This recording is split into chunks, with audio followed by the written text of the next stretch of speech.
Good morning students. BA part second में हम first paper पढ़ रहे हैं प्रमुख राज्य व्यवस्थाएं, और उसके अंतर्गत हमारा प्राइम मिनिस्टर जो था ब्रिटिश प्राइम मिनिस्टर वो कंप्लीट हो गया था। इसके बाद में हम पढ़ेंगे ब्रिटिश पार्लियामेंट यानी कि ब्रिटेन की संसद।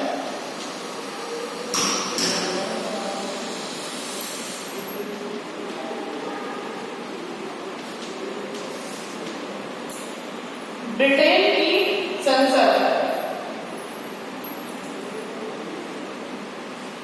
ब्रिटिश पार्लियामेंट जो है वो भारतीय संसद की तरह ही भारत ब्रिटेन में भी संसदीय शासन प्रणाली है, और ब्रिटेन की जो संसद है उसे पार्लियामेंट कहते हैं।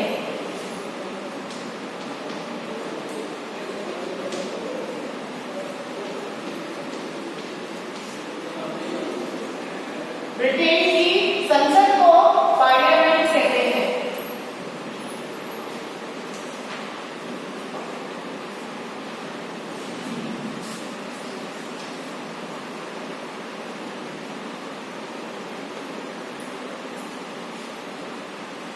ब्रिटिश संसद जो है वो बहुत ज्यादा शक्तिशाली है, उसकी प्रभुसत्ता बहुत ज्यादा है, क्योंकि कहीं ना कहीं ब्रिटेन का पूरे विश्व के ऊपर आधिपत्य रहा है।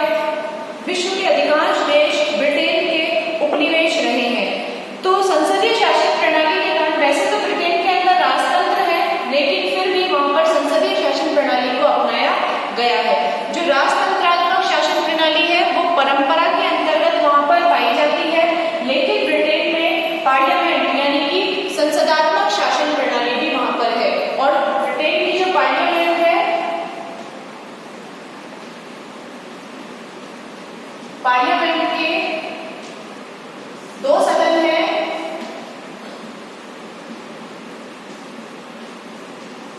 कॉमन सभा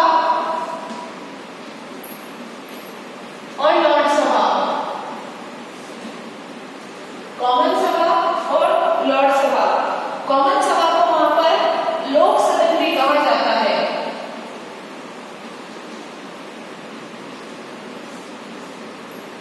पार्लियामेंट के दो सदन हैं।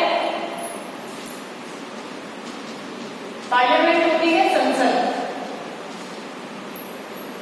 ब्रिटेन की जो संसद है उसे पार्लियामेंट कहा जाता है। दो सदन है उसके, कॉमन सभा और लॉर्ड सभा। ये हाउस ऑफ कॉमन्स है।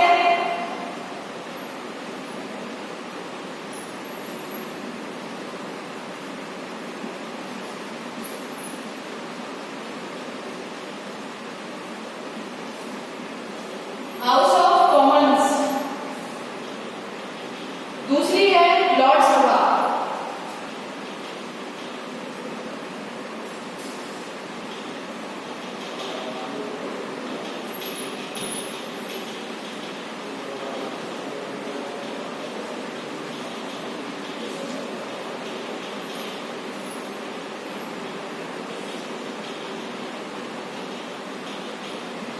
ब्रिटिश पार्लियामेंट का जो पहला जो सदन है वो है कॉमन सभा यानी कि लोक सदन।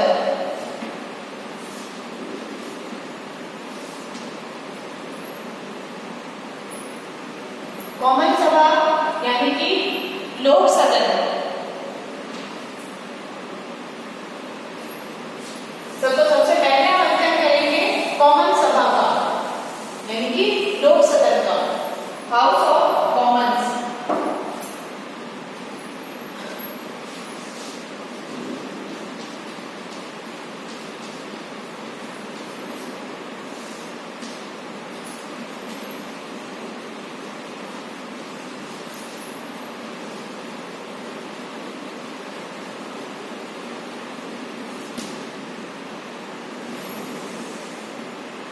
कॉमन सभा के अंदर जो सदस्य होते हैं वो जनता से चुनकर आते हैं। वोटिंग के आधार पर उनका चयन होता है, इसीलिए इसे जनता का प्रिय सदन भी कहा जाता है, यानी लोकप्रिय सदन कहा जाता है। लोक सदन भी इसे कहा जाता है। इसको लेकर कोटेशन में ऐसी थी कि वैधानिक दृष्टि से संसद की प्रभुसत्ता हमारी राजनीतिक व्यवस्था की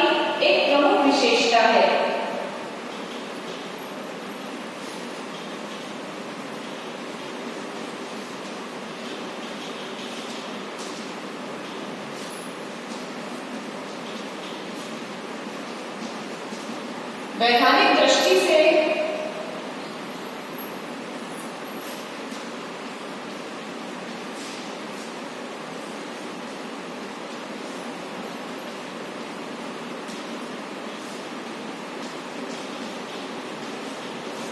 संसद की प्रभुसत्ता हमारी राजनीतिक व्यवस्था की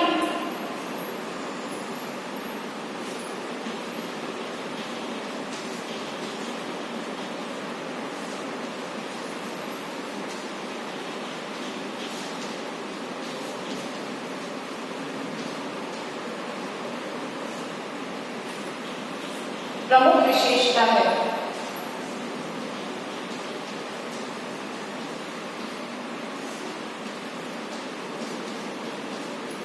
डायसी की कोटेशन है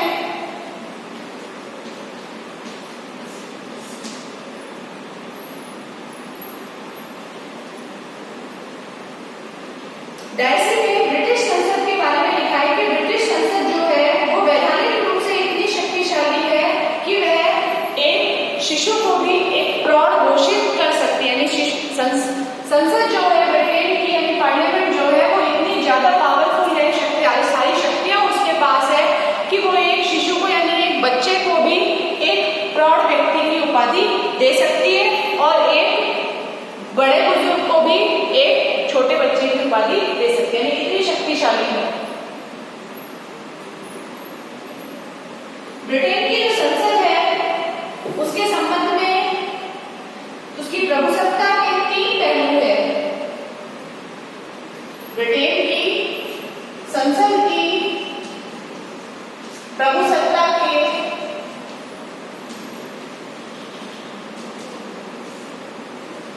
3 पहलू हैं।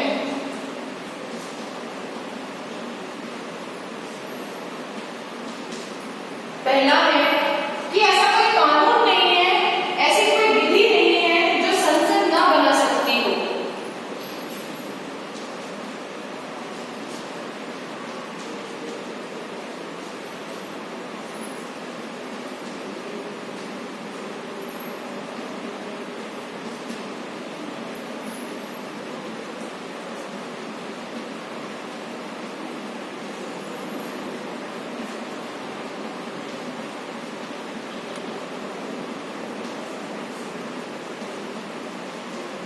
ऐसी कोई विधि नहीं है जो ब्रिटेन की संसद नहीं बना सकती हो। दूसरा है संसद संविधान में कोई भी संशोधन कर सकती है।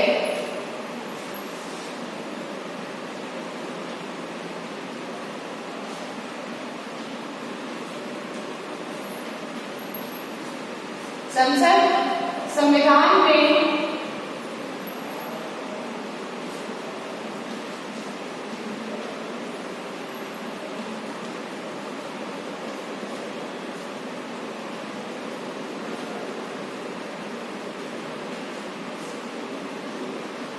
कोई भी संशोधन कर सकती है। संसद के पास इतनी शक्ति है कि वो संविधान में कोई भी परिवर्तन कर सकती है, चाहे छोटा हो चाहे सबसे बड़े से बड़ा हो, वो उसमें संशोधन कर सकती है। तीसरा है संसद की विधियां सर्वोच्च है, उन्हें अवैध घोषित नहीं किया जा सकता। तीसरा जो इसकी प्रभुत्व सत्ता के संबंध में है, संसद की विधियां यानी कानून जो है वो सर्वोच्च है,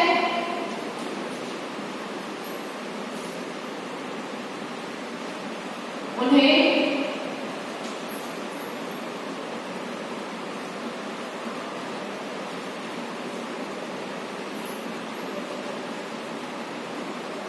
अवैध घोषित नहीं किया जा सकता।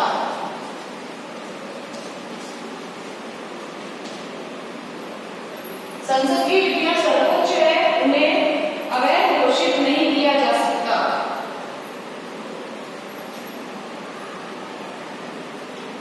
संसद के द्वारा पारित कानून जो है वो सर्वोच्च है और इंग्लैंड की कोई भी शक्ति जो है उन्हें अवैध एवं प्रभाव शून्य घोषित नहीं कर सकती, भले ही वे अनैतिक, अतार्किक या गैर कानूनी मालूम पड़े। केवल ब्रिटिश संसद ही स्वयं के द्वारा पारित कानून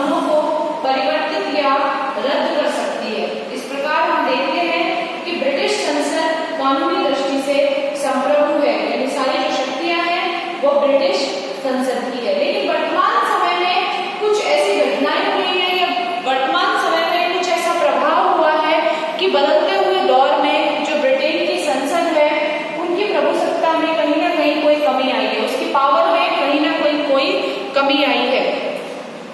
और इस शक्ति का जो ह्रास है, एक पतन है, वो हमें देखने को मिला है ब्रिटिश पार्लियामेंट के शक्तियों को देखने पर। तो है ब्रिटिश संसद की प्रभुसत्ता पर सीमाएं।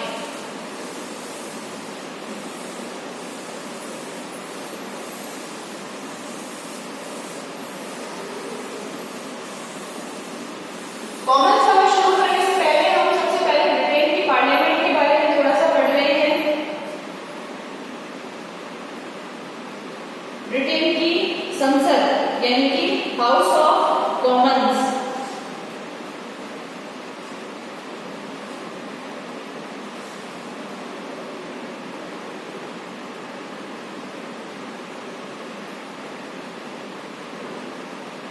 ब्रिटेन की संसद को कॉमन सभा कहते हैं, हाउस ऑफ कॉमन्स कहते हैं।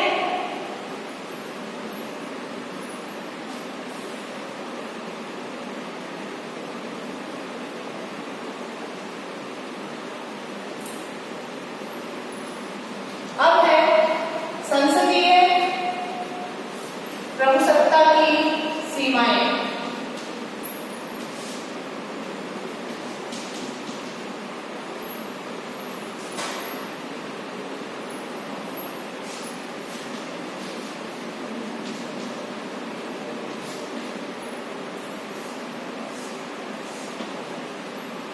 सबसे पहले इसमें कॉमन सभा होता है, हाउस ऑफ कॉमन्स यानी कि पार्लियामेंट।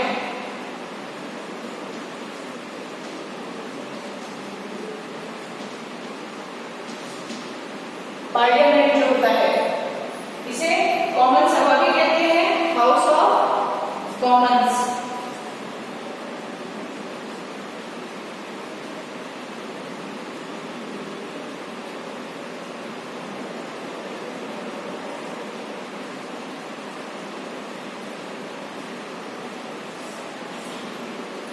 इसके बाद में है इसकी प्रभुसत्ता पे जो सीमाएं लगी हैं उसके बारे में हम अध्ययन करेंगे कि कैबिनेट जो है, आज ब्रिटिश संसद जो है वो कैबिनेट के हाथ की कठपुतली बनती जा रही है। कि आपको पहले मैंने भारतीय जो संसद जब पढ़ाई थी तब मैंने लोकसभा और राज्यसभा के बारे में बताया था, तो उसमें मैंने ये कहा था कि कॉमन सभा में मंत्रिमंडल होता है, कैबिनेट होती है, वो बहुत ज्यादा शक्तिशाली होती है क्योंकि वो जनता से चुनकर आती है, पहला। दूसरा ये कि उसके पास महत्वपूर्ण विभाग होते हैं, यानी जनता से सीधा जो कनेक्शन है, जुड़ाव है, वो कॉमन सभा का होता है। तो इसीलिए कहीं ना कहीं संसद की जो प्रभुसत्ता में जो कमी आई है, उसकी शक्तियों में कमी आई है, उसका कारण ये भी है कि ब्रिटेन के अंदर जो मंत्रिमंडल है वो ज्यादा शक्तिशाली होता जा रहा है, कैबिनेट ज्यादा शक्तिशाली हो रही है, इसीलिए संसद के जो डिसीजन है वो उसके ऊपर ही टिके हुए हैं। तो पहले जो संक्षेप में अगर देखते हैं इसकी शक्तियों के ह्रास के कारण यानी पतन के कारण, तो वो है पहला है व्यक्तिवाद से समाजवाद में परिवर्तन।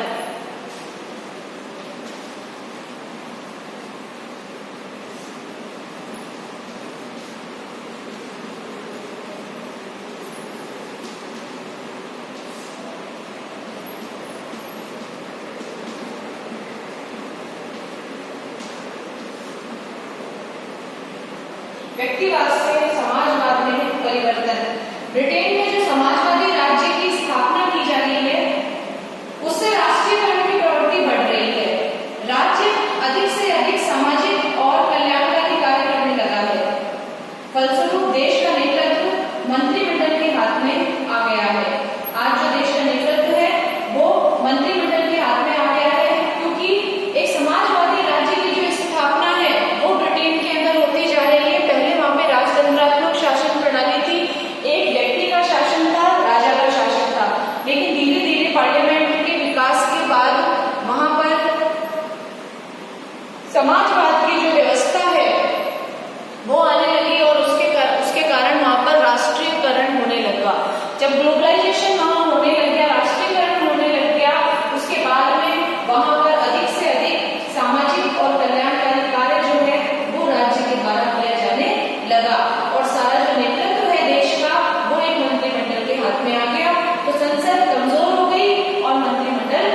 शक्तिशाली हो गया।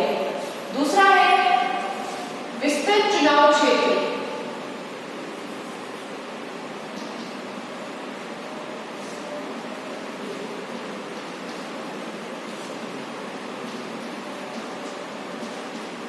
विस्तृत चुनाव क्षेत्र, इंग्लैंड में चुनाव क्षेत्र विस्तृत है। अब किसी उम्मीदवार के लिए संभव नहीं कि वह अपने सीमित साधनों से चुनाव जीत सके। अब किसी उम्मीदवार के लिए संभव नहीं कि वह अपने सीमित साधनों से चुनाव जीत सके। जब कोई उम्मीदवार दलीय आधार पर चुनाव लड़ता है तो उसे दल के कड़े अनुशासन से बंधा रहना पड़ता है। इसलिए संसद के सदस्य अपनी स्वतंत्र इच्छा से कुछ भी नहीं कर सकते। सदस्य को अपने दल के सचेतकों की इच्छा के अनुसार मतदान करना पड़ता है।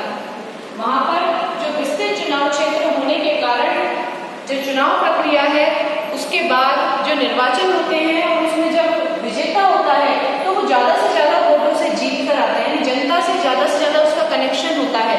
तो जो ये मंत्रिमंडल के सदस्य हैं ये जनता से ज्यादा जुड़े हुए होते हैं क्योंकि ये जनता की समस्याओं को जानते हैं और एक विस्तृत चुनाव क्षेत्र का प्रतिनिधित्व करने के कारण ये ज्यादा शक्तिशाली होते जाते हैं। तीसरा है प्रदत्त विधायन।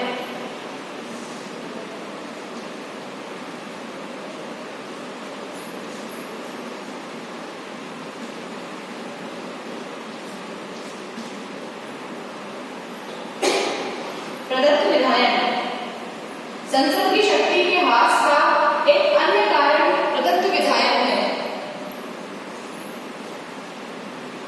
संसद द्वारा पास जो कानून होते हैं, संसद द्वारा पास कानूनों की जो रूपरेखा है, जो कानून पास किए जाते हैं उनका स्वरूप अस्थिपंजर के समान होता है।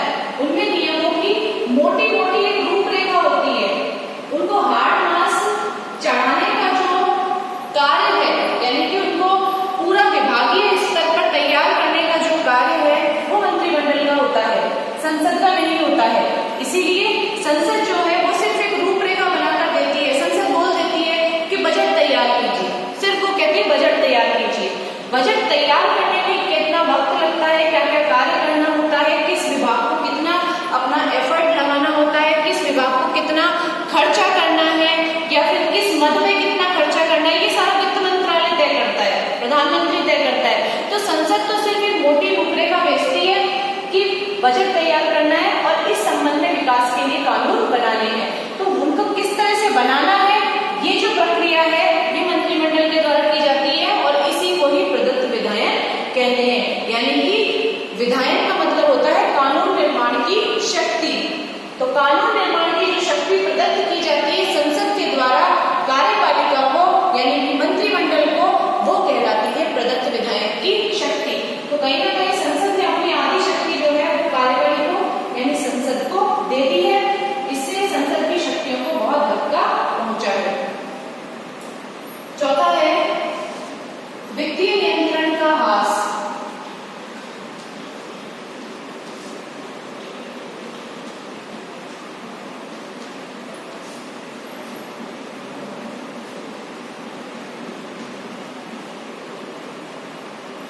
वित्तीय नियंत्रण का ह्रास। मंत्रिमंडल ये वार्षिक बजट तैयार करता है और वित्त मंत्री इसे संसद में पेश करता है। नियम यह है कि संसद बजट को उसी रूप में पास कर देता है जिस रूप में वह वित्त मंत्री द्वारा प्रस्तुत किया गया है। इससे संसद की स्थिति विकट हो गई है। संसद बजट को उसी रूप में पास कर देता है जैसा कि वित्त मंत्री जो है वो संसद के समक्ष रखता है, क्योंकि जो रूपरेखा तैयार करने की जिम्मेदारी दी गई है वो संसद के द्वारा वित्त मंत्रालय को दी गई है। इसीलिए कहीं ना कहीं जो बजट निर्माण की जो शक्ति है वो सारी मंत्रिमंडल के पास यानी वित्त मंत्री के पास है, प्रधानमंत्री के पास है। इसीलिए संसद के सामने जैसा वो बनाकर रखते हैं ढांचा, वो वैसा का वैसा बजट पास कर देते हैं। तो जो शक्तियां हैं बजट निर्माण की या वित्त संबंधी वो संसद की कहीं ना कहीं कम हो गई है और मंत्रिमंडल की बढ़ गई है, यानी कार्यपालिका की बढ़ गई है, संसद की कम हो गई है। अगला है संसद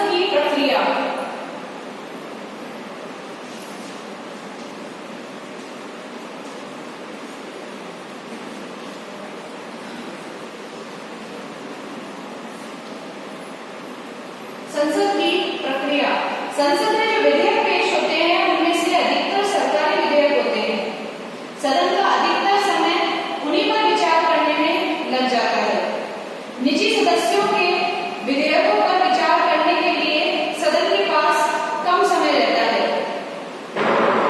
कंगारू समापन, गिलोटिन समापन इत्यादि के द्वारा सदन में शीघ्र वाद विवाद समाप्त किया जा सकता है। इससे निजी सदस्य की वाद विवाद की स्वतंत्रता पर आघात पहुंचा है, क्योंकि उसको बोलने के लिए थोड़ा कम समय मिलता है। यानी संसद की जो प्रक्रिया होती है उसके अंदर कुछ ऐसे नियम बदल गए हैं आज कि वहां पर जो कार्य करने वाले जो मंत्री होते हैं उनके लिए वाद विवाद के लिए जो समय है वो कम हो गया है। इसीलिए वहां वाद विवाद हो नहीं पाता, तो मंत्रिमंडल वहां पर हावी रहता है और संसद के जो अन्य सदस्य हैं वो वहां पर कार्य नहीं कर पाते हैं। इसीलिए जो संसद की प्रक्रिया है इससे भी कहीं ना कहीं संसद की जो शक्ति है उस पर आघात पहुंचाया है। इस प्रकार वर्तमान में जो संसद की शक्ति है वो पर्याप्त कम हुई है। अब कहा जाता है कि व्यक्तिवाद के युग का अंत हो चुका है। आजकल प्रत्येक सरकार ऐसे विधेयक पेश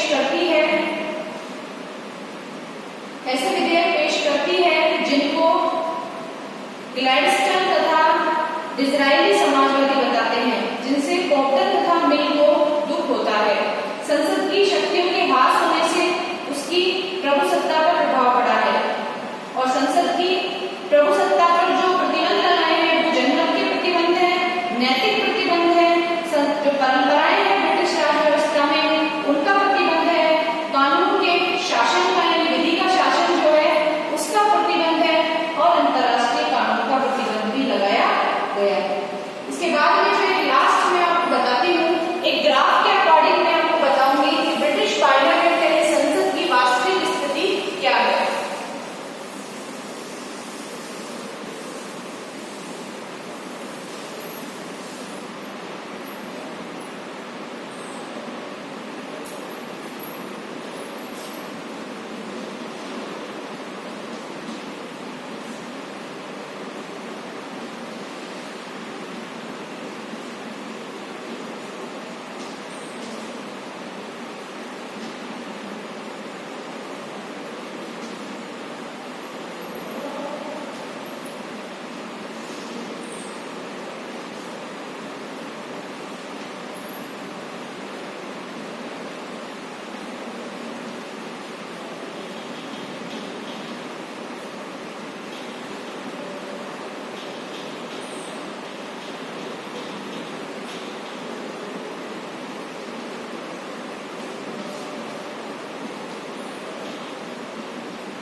ब्रिटिश जो संसद है यानी पार्लियामेंट है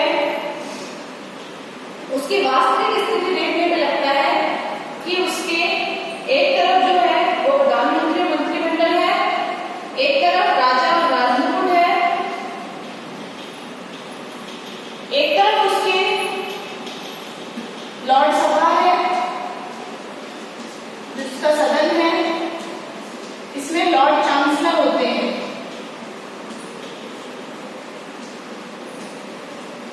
जो अध्यक्ष होता है वो लॉर्ड चांसलर होता है। एक तरफ इसमें कॉमन सभा होते हैं,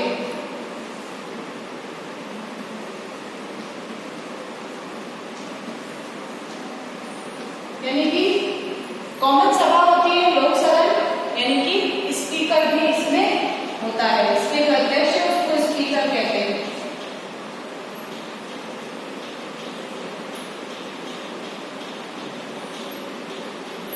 एक तरह से ये चारों इसके भाग हैं। ये ब्रिटिश संसद है, पार्लियामेंट है, उसकी वास्तविक स्थिति है।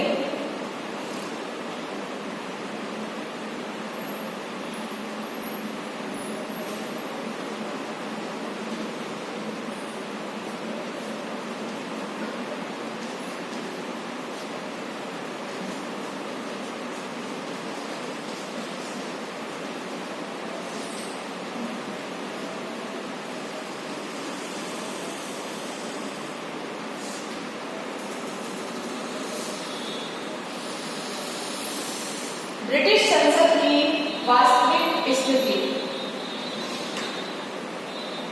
Actual position of the British parliament, इसको देखने में लगता है कि ब्रिटिश संसद जो है देश का यानी ब्रिटेन का सबसे शक्तिशाली राजनीतिक तंत्र है। सबसे शक्तिशाली राजनीतिक जो संस्था है वो ब्रिटिश पार्लियामेंट को माना जाता है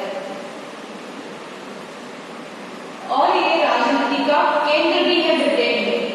संसदात्मक शासन प्रणाली के लिए वहां पर आवश्यक है कि ब्रिटेन में जो संसदात्मक शासन प्रणाली है उसके कारण सारे महत्वपूर्ण निर्णय जो है वो संसद के द्वारा लिए जाते हैं, क्योंकि संसद से इसके दो सदन, पहला कॉमन सभा, दूसरा लॉर्ड सभा, ये भी जुड़े हुए हैं।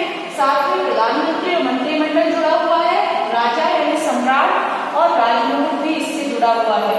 तो ब्रिटिश संसद जब कोई फैसला लेती है तो चारों तरफ उसके जो कार्य कर रहे हैं वो सभी महत्वपूर्ण है और पूरी वस्तु स्थिति की जांच करने के बाद ही कोई कानून को जो है ब्रिटिश संसद पास करती है।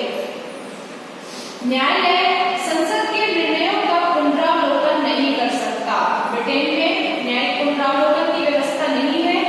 संसद के बनाए हुए कानूनों का अवलोकन जो है वो ब्रिटिश न्यायालय नहीं कर सकता है।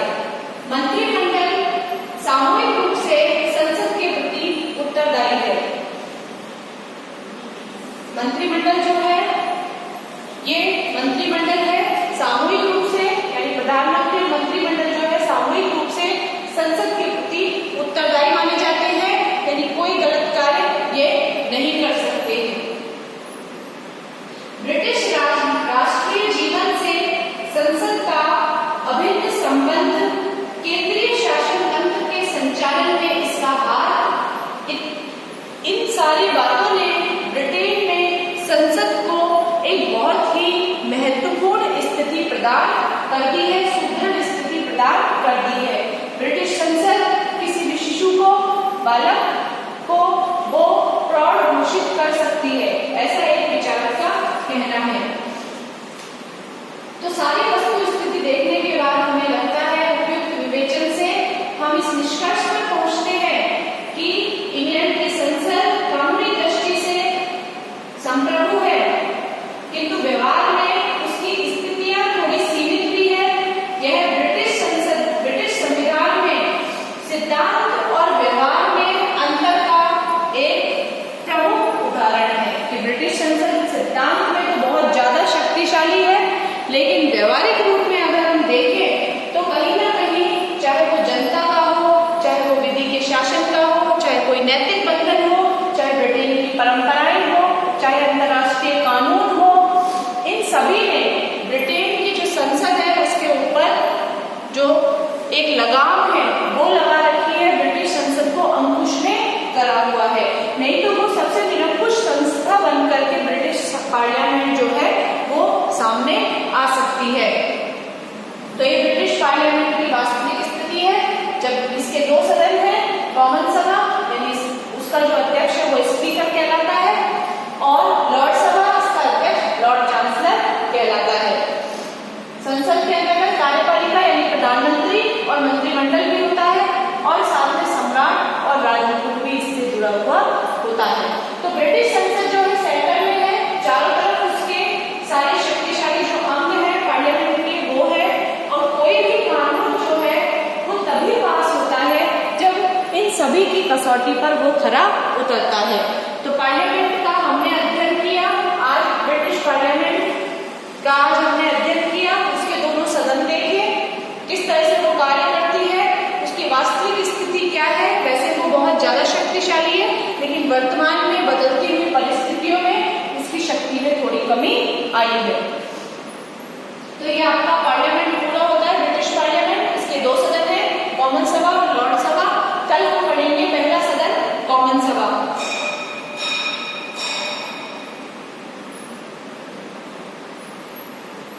नोट कर लीजिए आप इसे।